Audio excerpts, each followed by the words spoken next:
సింహాచలం దేవస్థానం పరిధిలో అభివృద్ధికి master plan సిద్ధమవుతోంది. ఆలయ సాంస్కృతిక సాంప్రదాయాలను దృష్టిలో పెట్టుకుని ప్రభుత్వం ప్రణాళికలు రూపొందిస్తోంది.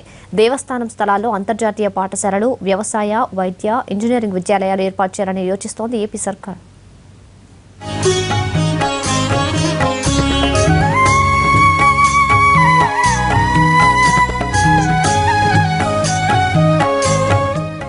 సింహాచలంలో శ్రీ వరాహ లక్ష్మీ నరసింహస్వామి ఆలయ అభివృద్ధికి ఏపీ ప్రభుత్వం నడుం బిగించింది. ఆలయ అభివృద్ధికి త్వరలో మాస్టర్ ప్లాన్ రూపొందించనుంది. త్వరలో ఉన్నత స్థాయి సమావేశం ఏర్పాటు చేసి మాస్టర్ ప్లాన్ ప్రణాళిక సిద్ధం చేయనున్నారు.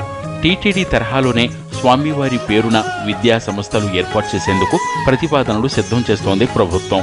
దేవస్థానం స్థలాల్లో అంతర్జాతీయ పాఠశాలలు, వ్యవసాయ, వైద్య, ఇంజనీరింగ్ విద్యాలయాలు ఏర్పాటు చేసే ఆలోచనలో ఉంది.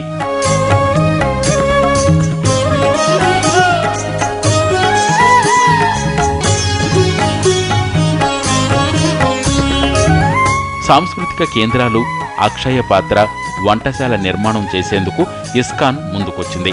సోమనాథ ట్రస్ట్ అక్షరధామ్ తరహాలో ఆలయ నిర్మాణం చేసేందుకు ఆసక్తిగా ఉన్నారు.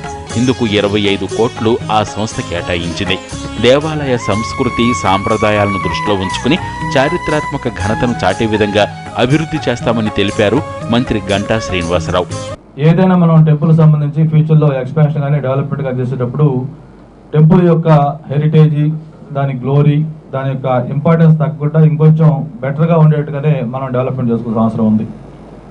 అందుకే ఏదైతే వాళ్ళు ప్రపోజ్ చేస్తూ ఉన్నారో వాటన్నిటికి సంబంధించి 3Dలో ఒక పవర్ పాయింట్ ప్రజెంటేషన్ తయారు చేయమన్నాం.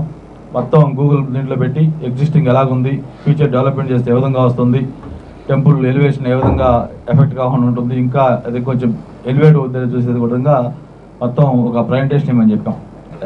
ఎస్టాబ్లిష్మెంట్స్ ఏమేమి చేయాలో అవన్నీ కూడా అప్పుడు డిసైడ్ చేసుకుందామని చెప్పి కూడా చెప్పడం జరిగింది. కొండపై సౌర విద్యుత్ వినియోగానికి సంబంధించి ప్లాంట్ల ఏర్పాటుకు ప్రభుత్వం చర్యలు తీసుకుంటోంది. పురాతన కాలం నాటి సింహగిరి మెట్ల మార్గం అభివృద్ధికి చర్యలు తీసుకుంటున్నారు. మాధవధార నుంచి సింహగిరికి ఉన్న మెట్ల మార్గాన్ని పునరుద్ధరించనున్నారు. వీటితో పాటు అడవివరం సెంట్రల్ జైలు పక్కన కొత్తగా ఏర్పాటు చేసిన గోశాలలో నృసింహస్వామి వారి విగ్రహం ఏర్పాటు చేయనున్నారు.